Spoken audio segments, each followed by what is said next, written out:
Começa agora um programa que traz tudo sobre o livro mais lido em todos os tempos. Apresentamos O Som do Livro.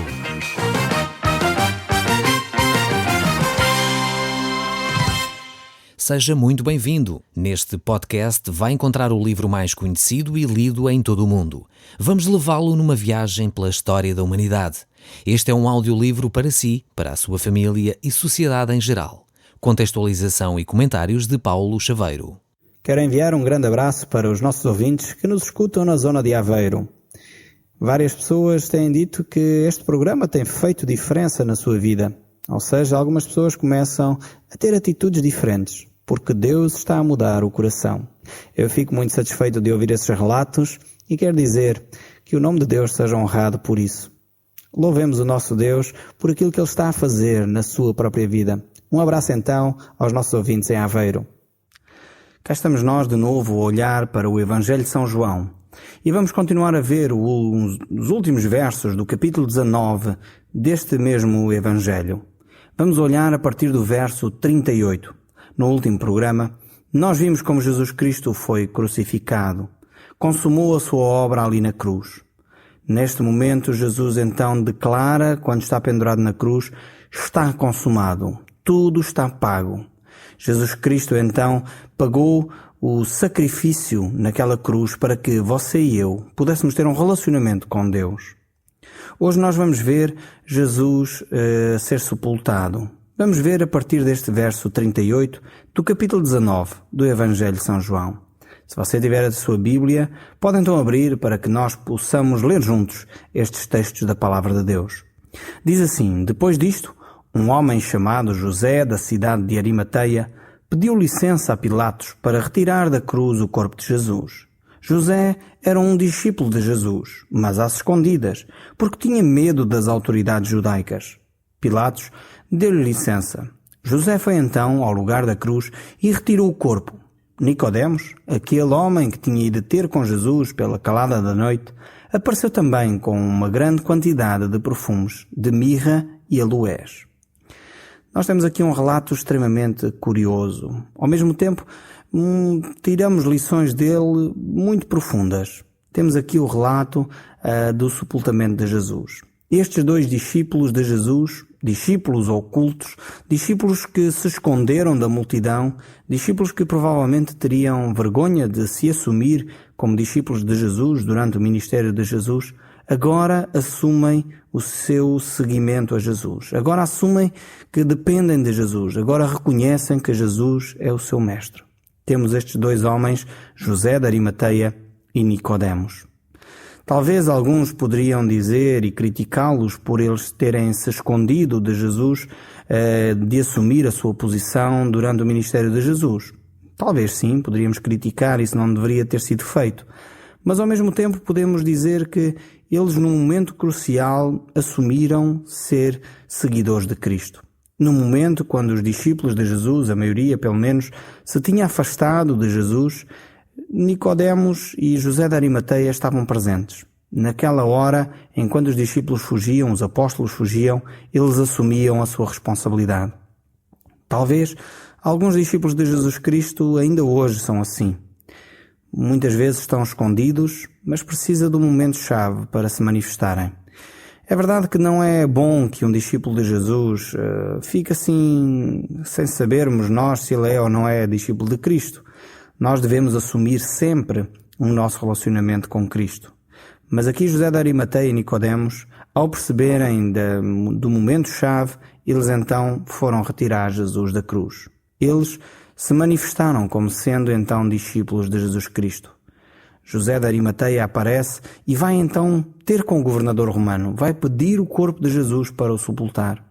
Certamente não era uma situação muito fácil. Diz aí o texto que ele tinha temor dos judeus. Havia um temor, certamente, inclusive até dos próprios soldados romanos. Porém, corajosamente, José de Arimateia consegue pedir a permissão a Pilatos para poder sepultar Jesus. Vemos que talvez esta situação poderia trazer-nos aqui a muita discussão. Mas o que eu quero salientar é que Nicodemos e José de Arimateia assumiram seguir o Mestre no momento-chave. Talvez você está a ouvir-me e talvez você se identifica com José e com Nicodemos. Talvez durante a sua vida teve vergonha de se assumir como seguidor de Jesus. Talvez por causa dos religiosos, talvez por causa dos vizinhos, talvez por causa das pressões no trabalho ou nos estudos, você não quer assumir o facto de seguir a Cristo. Mas talvez está a chegar a um momento em que deve tomar uma posição. Talvez está a chegar a uma altura, como José de Arimateia e Nicodemos, em que disseram: não, nós somos seguidores de Cristo. Nós assumimos as consequências de seguir a Cristo. Se mesmo para isso os soldados romanos ou os líderes judeus nos vão colocar de parte, mesmo sofrendo essas consequências, nós assumimos que Cristo é o nosso Senhor. Talvez você queira dizer isso agora mesmo a Jesus. Entregar a sua vida nas mãos de Jesus. Fazer como José fez e Nicodemos. Assumir o seu cristianismo. Assumir que segue realmente a Jesus. Talvez você me está a ouvir este programa e se calhar tem vergonha de dizer que ouve este programa. Se calhar está na altura de dizer: não, eu ouço e gosto e assumo isso mesmo. Eu gosto da palavra de Deus. Está você com coragem de assumir isso diante dos seus vizinhos, dos seus amigos? Talvez, provavelmente, você vai poder sofrer alguma pressão daqui ou dali. Talvez alguns vão dizer: mas agora és assim tão religioso, nunca te conheci dessa forma. Talvez alguns vão criticá-lo por você ouvir um programa que fala da Bíblia. Mas talvez está na hora de você fazer o que José de Arimateia fez e Nicodemos também. Assumir diante das autoridades que é seguidor de Cristo. Se você fizer isso, certamente terá um relacionamento mais profundo e mais intenso ainda com Deus. E foi exatamente isso que José de Arimateia fez e Nicodemos também. E o texto bíblico continua no verso 40, no capítulo 19 do Evangelho de São João, dizendo: levaram então o corpo de Jesus e envolveram-no com ligaduras de linho, perfumadas com um produto que tinham preparado, como era costume entre os judeus ao sepultarem os mortos. No lugar onde Jesus foi crucificado, havia uma propriedade com um túmulo novo, onde ainda ninguém tinha sido sepultado. Foi ali que puseram o corpo de Jesus, porque esse túmulo ficava perto e o dia de descanso dos judeus ia começar. Temos aqui este relato acerca do sepultamento de Jesus Cristo. O evangelista descreve aqui uma espécie de embalsamamento, podemos dizer assim, semelhante àquele que os egípcios costumavam fazer. Os judeus tinham esta prática também de perfumar, de tratar do corpo morto dos seus entes queridos. Eles envolviam então o corpo nestas faixas de linho, envolviam-no também com estes perfumes, com estas especiarias, de forma a que o corpo poderia ser preservado mais tempo. Mas é interessante que Deus não precisava de nada disto para preservar o corpo de Jesus. Deus tinha um plano bem superior. O poder de Deus para preservar o corpo de Jesus passava pela ressurreição. Passava por uma nova vida. Jesus Cristo iria então ser glorificado a partir deste momento. É verdade que o seu corpo estaria na sepultura durante 3 dias, mas ao 3º dia Jesus iria ressuscitar e o poder de Deus iria ser manifesto. Os discípulos que ali estavam provavelmente pensavam que a morte de Jesus era o fim. O corpo de Jesus ali estendido, inerte, era o fim, mas não era. Antes, pelo contrário, o corpo de Jesus, entregue na cruz por cada um de nós, era o início de uma nova relação com Deus. Era o começo de um relacionamento profundo, onde o sangue de Jesus Cristo é de facto aquele que perdoa os nossos pecados. Jesus havia nascido numa manjedoura e agora era sepultado numa sepultura emprestada. Pois ele na realidade não tinha necessidade dessa sepultura. Pois de alguma forma Jesus, ao 3º dia, no domingo, pela manhã, ele iria ressuscitar de entre os mortos. Ele iria vencer a morte, iria trazer a esperança a todos aqueles que creem no seu nome. Pois nós não cremos num Deus morto. Nós cremos num Cristo ressuscitado, um Cristo que está vivo e intercede por cada um de nós, um Cristo que nos dá a esperança. Um Cristo que é o primeiro de entre os mortos, para que cada um de nós que crê nele possa ter esta esperança de ressuscitar também um dia. Mas o texto continua a dizer, e é melhor eu olhar para o texto, porque senão eu entusiasmo-me e começo a falar acerca da ressurreição e não continuo a falar do texto. E o texto bíblico no capítulo 20 do Evangelho de São João, no verso 1, ele fala no seguinte: no domingo, Maria Madalena foi ao túmulo, logo pela manhã. Fazia ainda escuro e ela viu que a pedra que tapava já tinha sido removida. Aqui temos uma grande discípula de Jesus Cristo. Temos Maria Madalena. Foi uma das primeiras pessoas a ir ao túmulo e foi uma das primeiras pessoas também que manteve esta relação com Jesus Cristo. Ela, Maria Madalena, foi aquela que foi liberta por Jesus Cristo de 7 demónios. Ela era uma mulher completamente liberta agora. Ela já não mais sofria da escravidão do pecado. Ela de facto servia a Cristo com alegria. E logo no domingo pela manhã, ela se dirige ao túmulo de Jesus. Provavelmente ela não estava à espera de encontrar a pedra removida. Provavelmente ela não estava à espera sequer de ver Jesus Cristo ressuscitado. Tanto que ela levava aromas para ainda tratar do corpo de Jesus, pois Jesus tinha sido sepultado. Maria Madalena era, sem dúvida alguma, uma fiel seguidora de Jesus Cristo. Vemos aqui que ela depara-se com a pedra revolvida. Ela não sabia o que iria acontecer. Mas vamos ler. Então o capítulo 20, verso 2 diz: foi a correr ter com Simão Pedro e com o outro discípulo, aquele que Jesus amava, e disse-lhes: levaram o Senhor do túmulo e não sabemos onde o puseram. Maria Madalena não se lembrou certamente das palavras que Jesus havia proferido várias vezes. Ele tinha dito várias vezes que ao terceiro dia ele iria ressuscitar. E aqui as palavras dela mostram exatamente isto, que ela não percebeu que Jesus havia ressuscitado. Ela pensava que Jesus Cristo tinha sido raptado por alguém. Alguém teria levado o corpo do Mestre. E diz o verso 3, então Pedro e o outro discípulo saíram e foram ao túmulo ver o que se passava. Iam a correr juntos. Mas o outro discípulo correu mais do que Pedro e chegou primeiro ao túmulo. Inclinou-se para ver e reparou que as ligaduras estavam no chão, mas não quis entrar. Logo a seguir chegou Simão Pedro, entrou no túmulo e ficou admirado ao ver as ligaduras no chão e o pano que cobria a cabeça de Jesus dobrado a um canto, não misturado com as ligaduras. Vemos aqui que os apóstolos correram em direção à sepultura. Estes dois apóstolos eram João e Pedro. Eles então foram correndo nessa direção. Queriam saber com urgência o que teria acontecido então ao corpo de Jesus. Maria Madalena tinha dito que provavelmente teriam levado o corpo. Mais uma vez, os discípulos provavelmente não se lembraram das palavras de Jesus, das palavras que Jesus havia proferido, que ele iria ressuscitar. Pedro, discípulo bem mais impetuoso do que João, assim que chega ao túmulo, ele entra para verificar se as coisas eram verdadeiramente como Maria Madalena tinha dito. João ficou à porta, ficou admirado talvez com o facto do túmulo estar aberto e Jesus não estar lá dentro. Vemos o que aconteceu a seguir. João, capítulo 20, verso 8 diz: depois entrou também o outro discípulo, que tinha chegado primeiro, viu e acreditou. Aqui vemos que os discípulos agora estão dentro do túmulo. Eles estão lá dentro, olham e verificam por si próprios que Jesus não está presente. É bem provável que eles, ao olharem para os lençóis de linho que ali estavam, ao olharem para o lenço que estava na cabeça de Jesus, bem arrumado, se tivessem percebido que não tinha sido um rapto. Não teriam sido certamente os ladrões que haviam levado o corpo de Jesus, pois as coisas estavam todas em ordem. Elas estavam bem arrumadas. Provavelmente foi por isso que os levaram a acreditar provavelmente naquilo que o próprio Jesus Cristo havia dito. O verso 9 continua: na verdade, ainda não tinham entendido as Sagradas Escrituras, segundo o qual Jesus havia de ressuscitar. Depois disto, os discípulos foram-se embora para casa.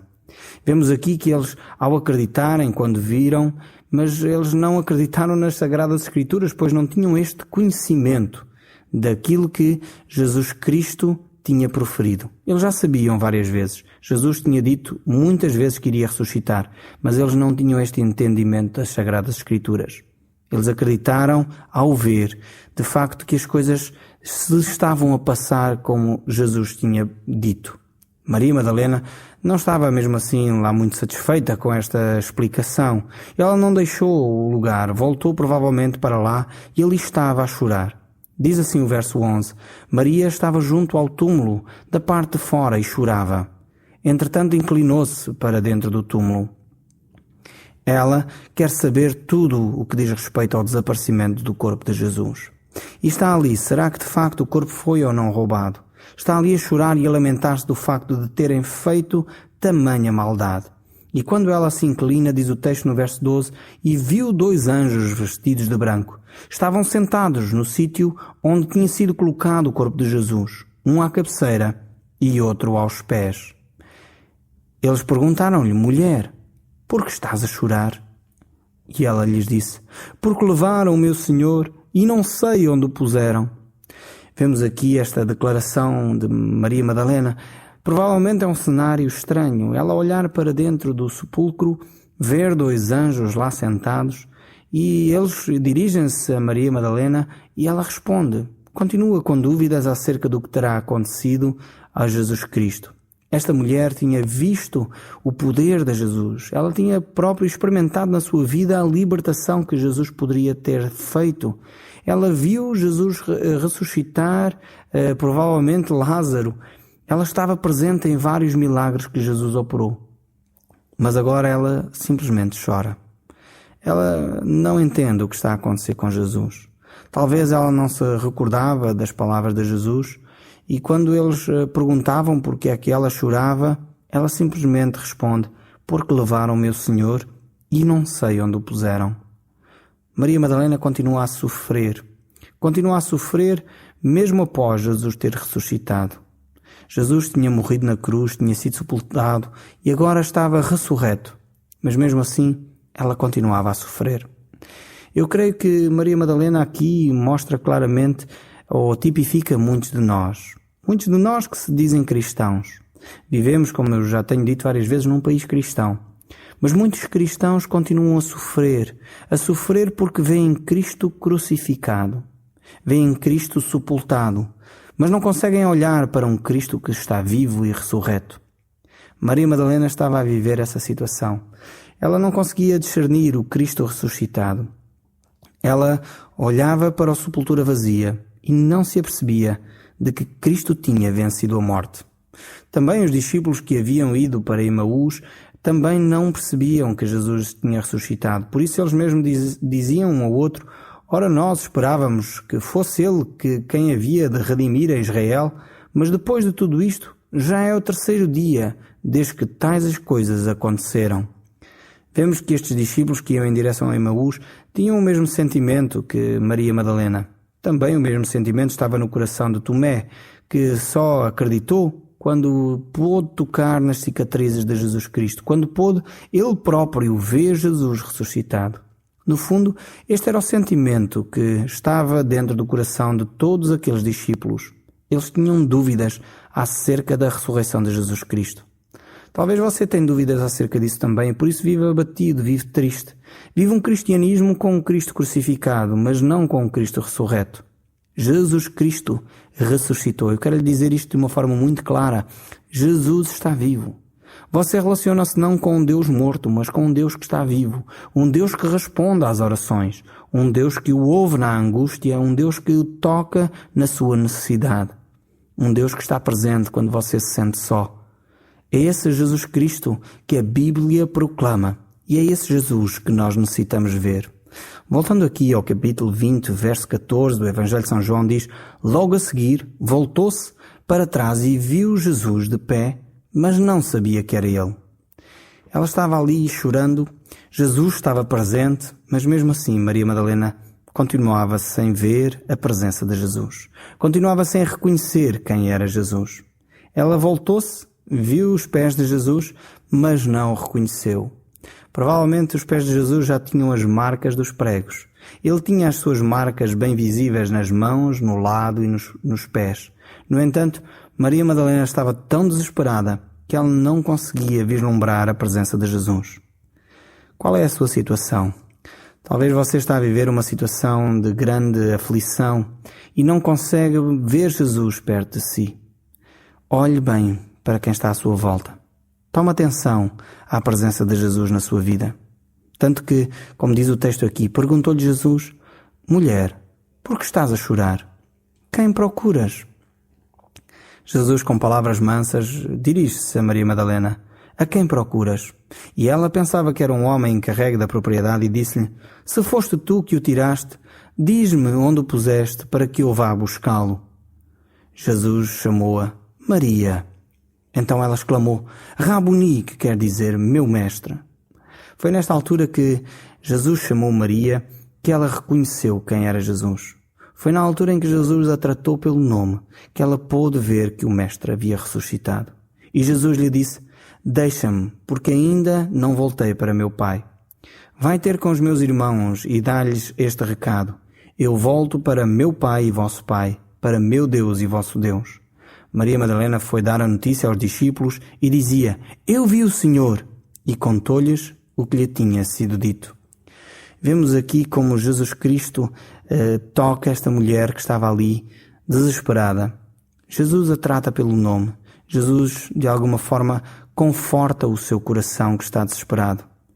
Você talvez necessite olhar para este Jesus que é ressuscitado, não só para o Jesus crucificado. O Jesus crucificado perdoa-nos os pecados, mas podemos olhar para o Jesus vitorioso que venceu a morte e nos traz então a esperança de uma vida eterna.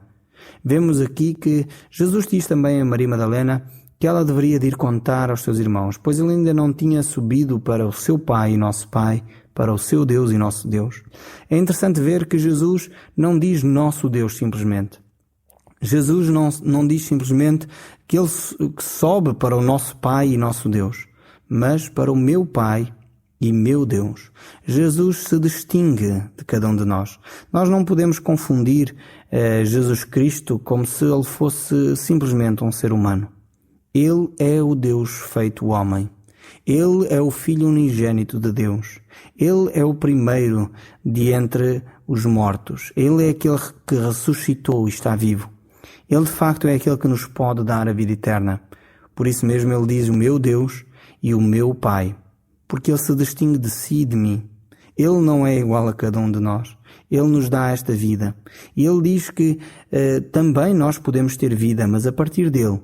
Por isso, no capítulo 1 do Evangelho de São João, ele diz que a todos aqueles que crerem nele, então deu-lhes o poder de serem feitos filhos de Deus, a saber, aqueles que creem no seu nome. Esta é a autoridade que Jesus tem. Este é o poder que ele quer transmitir para si e para mim. Dar-nos o privilégio de sermos chamados filhos de Deus. Isso nós só podemos fazer se aceitarmos a Cristo e Cristo ressuscitado, aquele que venceu a morte e nos pode perdoar e purificar os nossos pecados, aquele que foi crucificado, sepultado, mas ressuscitou ao terceiro dia. Estas são as boas novas do Evangelho que o Evangelho de João transmite. No próximo programa continuaremos a olhar para a vida de Jesus Cristo no meio dos seus discípulos.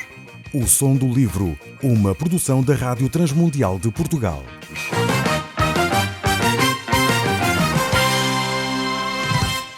RTM. Conhece todos os nossos programas em rtmportugal.org. Uma produção da Rádio Transmundial de Portugal.